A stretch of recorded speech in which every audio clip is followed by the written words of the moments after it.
గుర్తు తెలియని వ్యక్తులకు మీ ఏటీఎం కార్డ్ ఇస్తే జరిగే నష్టాలు, మీ యొక్క ఖాతా ఖాళీ ఎలా అవుతుందో మనం ఈ వీడియోలో తెలుసుకుందాం.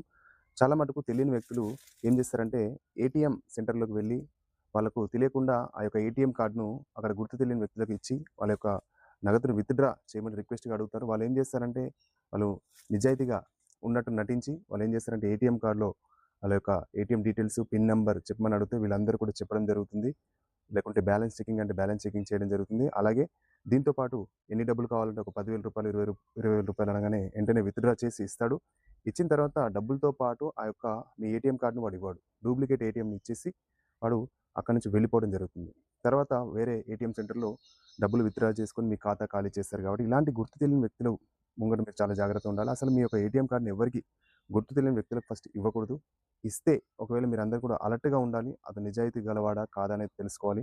లేకపోతే ఈ మధ్య చాలా మటుకు కూడా గుర్తు తెలియని వ్యక్తులు ఈ యొక్క ఏటీఎం మోసాలనేది ఎక్కువ జరుగుతుంది కాబట్టి మీరందరూ కూడా అప్రమత్తంగా ఉండండి. జాగ్రత్తగా ఉండండి.